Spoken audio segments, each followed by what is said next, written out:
I have no desire to ever watch that abomination of a mummy movie that was supposed to kickstart this whole dark universe for Universal's classical monster movies, which on paper was a noble premise that had potential if it wasn't motivated by the shameless desire to cash in on the cinematic universe trend that's honestly blown out of proportion at this point. And yes, I should reserve judgment for a film I haven't seen, but if I see a turd on the street, I don't need to pick it up to know how nasty it is. Let's face it, what we all wanted was another installment to the Brendan Fraser series that was cancelled so that this reboot could be made. And sure, the original Mummy series didn't have the greatest track record, I'm looking at you, Scorpion King, but I will absolutely defend the first film as a welcome masterpiece that the problematic 90s did not deserve. So let's talk about it.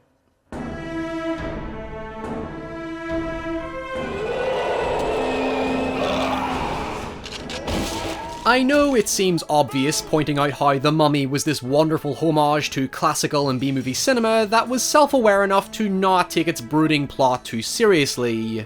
At the same time, it was truly one of the most horrific films I saw as a kid, which was less to do with the dodgy looking CGI and more to do with those son of a bitch beetles that literally get under your skin. I mean, just look at what they can do! They give spiders a run for their money. Who thought that was even possible? The Mummy story takes on a surprisingly compelling conflict that escalates a sense of menacing urgency to save the world, while littering it with characters who are so self-centered that they'd rather get gleefully drunk than face the endless amounts of chaos in their path. We are first introduced to Imhotep, a high priest who portrays his pharaoh for his mistress, whose name I'm not going to even attempt to pronounce. Anxunamun?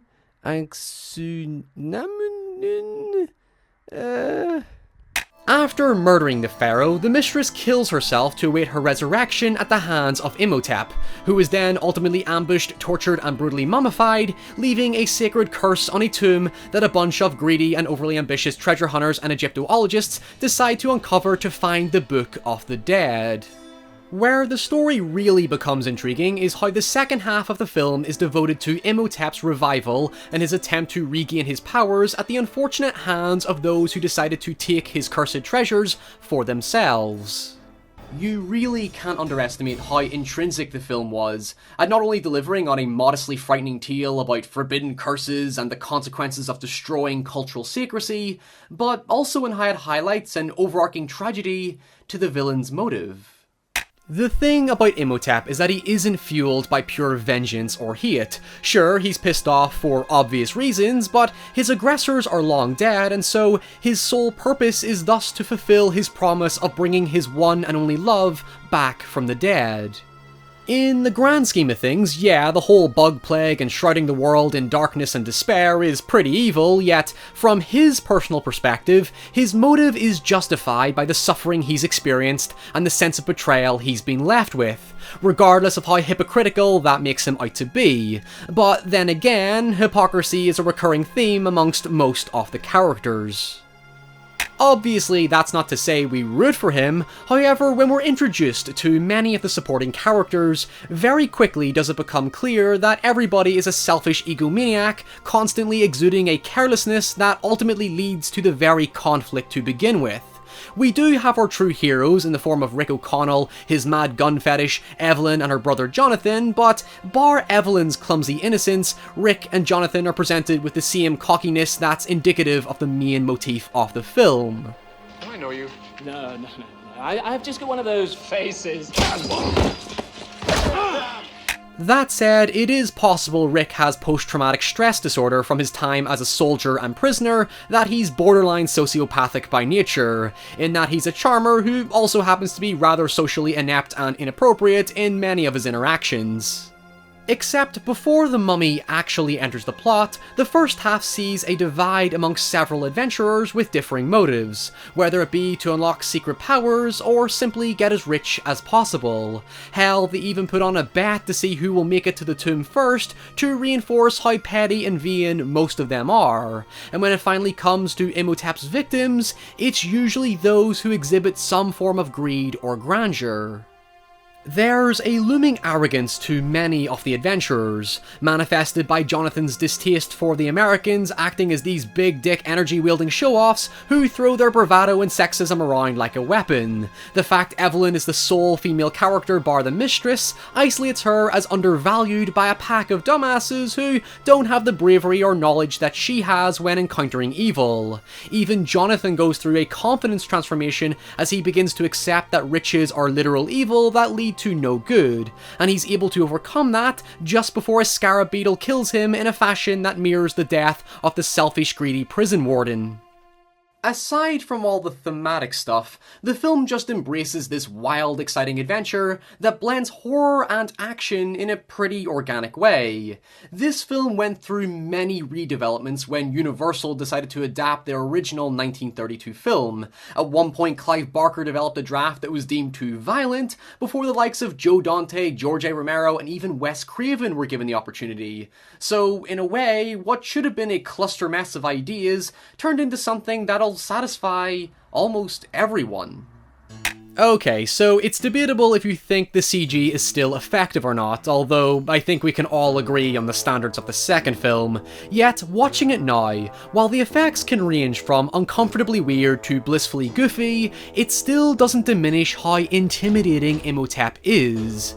I'm not personally a fan of when he finally obtains his full form because, during those instances when he's on a menacing quest to consume the life force of those who stole from him in a genuinely disturbing manner, it maintains a palpable sense of dread that's lost when he becomes generic villainous bald guy.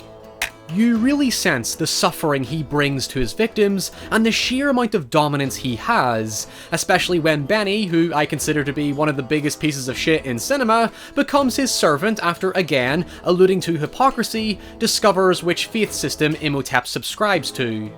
On the other hand, Brendan Fraser brings a passionate energy that I've come to miss in today's action cinema. He isn't like modern action stars who are too concerned with looking good for their fragile egos, like how many of the American treasure hunters are presented in Jonathan's eyes.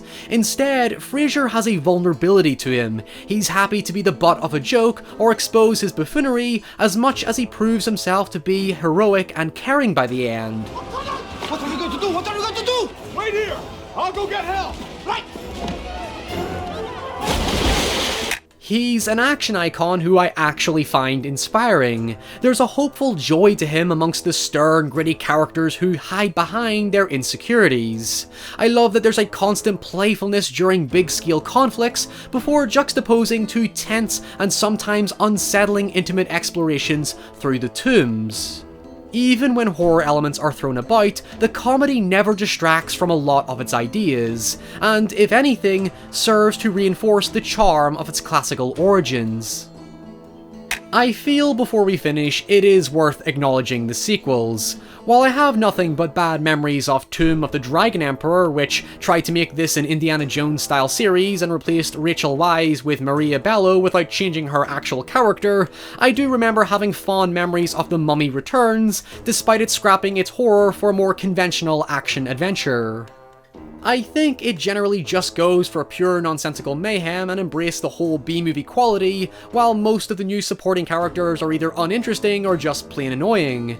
My favourite scene is probably the long grass with those tiny baby mummy things, but when you think about it, it kinda rips off elements from the raptor scene in Lost World, so it doesn't really set itself to such high standards. Then, of course, I should address the scorpion in the room. There was a time when Dwayne Johnson was still finding his footing in cinema, and there's only so much money you can throw at a wrestling star before they start to notice how much of their dignity is being stripped away from them. In its own right, it appeared there were already mild intentions to make the Mummy series an expanded universe anyway, which again was a noble premise, but there's only so many times you can get away with schlock before an audience replaces it with, well, different schlock. Regardless, The Mummy is this fun, fantastical action horror that never has a dull moment. It manages to keep you interested in Imhotep's mystery while also giving you many likable protagonists who make the journey all the more engaging. The Mummy is this eccentric reminder that adventure narratives need to be fueled by our curious imaginations. They indulge in the superstitions, legends, and mysteries that deviate from what we're culturally familiar with. While many of today's action adventures have started to appreciate their more exaggerative qualities, many of them still lack the personality and watchability that's sadly missing in blockbusters. The Mummy brought me back to that pure sensational openness to fantasy that invoked a childhood wonder that I love to see media still give me. If the moody, sinister approach that the Dark Universe was going for highlights anything about the current state of Hollywood cinema, it's that, in a shallow attempt to find that edge, it totally misses it, and falls off the cliff into cold, heartless stories that have no real grasp on what makes movies, dare I say it, all the more magical.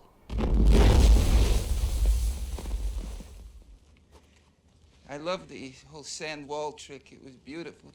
You bastard. Hi everyone, thank you so much for watching. I am so glad I finally got to talk about The Mummy, so let me know what you thought of the Mummy series in the comments below, and that also includes The Scorpion King.